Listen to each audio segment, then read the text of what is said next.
Hi, I'm Howard Chui and this is the Nokia N97.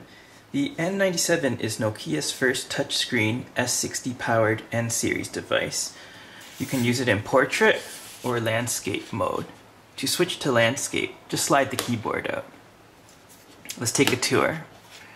On the left side we have stereo speakers, a micro USB slot for charging and syncing, and a switch which turns the touchscreen on and off. The N97 vibrates when you press the screen in.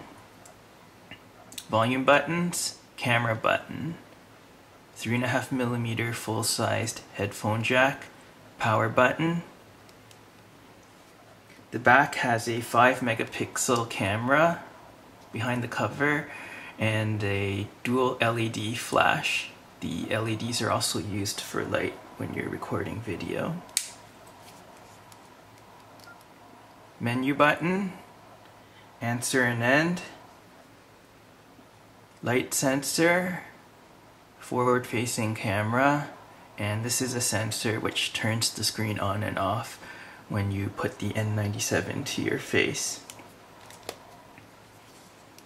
I'm not crazy about the keyboard. The space bar is off to the right, and the keys are a little too easy to press. I also wish the keyboard was a bit taller. Like I mentioned before, the N97 runs S60. Up until recently, S60 has only been available on non-touchscreen devices. Personally, I like S60 and find it works well on non-touchscreen devices, so let's see if it made a nice transition to touchscreen.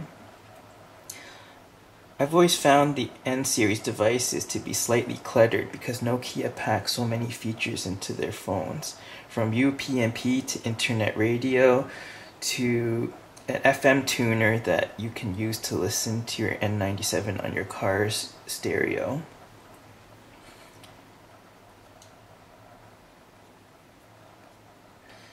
When the phone is in portrait mode, the only way to enter text is via an on-screen keypad.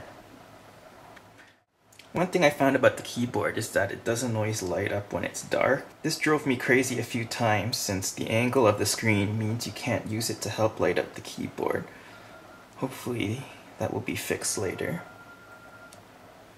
Now, one of the N97's new features is that it supports widgets. For example, here I have Facebook widget, Nokia email, Associated Press, weather, and when you tap on the widget, it has its own little app here. So you see here, this is the AccuWeather widget, daily forecast, there's an hourly forecast. It's pretty useful.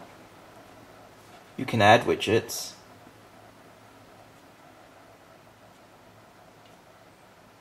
You can choose, these ones are all built in: Amazon, Bloomberg, calendar, favorite contacts, FM transmitter, etc. Let's put a Bloomberg one in.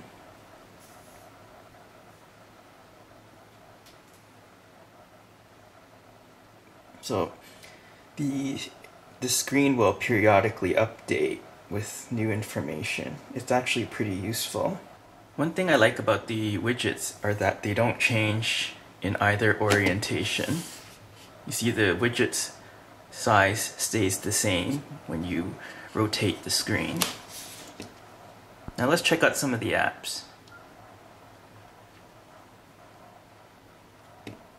See the calendar, there's a monthly view, there's outstanding to-do entries and calendar entries, and when you rotate the screen,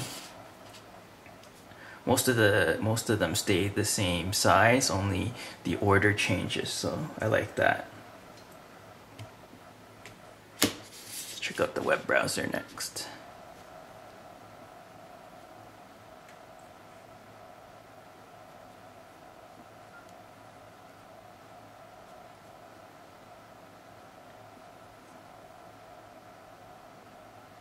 As you can see, these side menus disappear after a few moments, and you can bring it back by just tapping there. It is a little, the interface is a little inconsistent. So here brings up some options, but then there are more options here.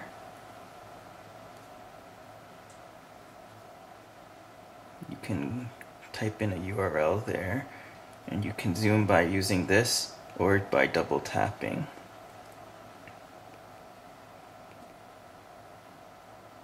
The scrolling isn't very smooth.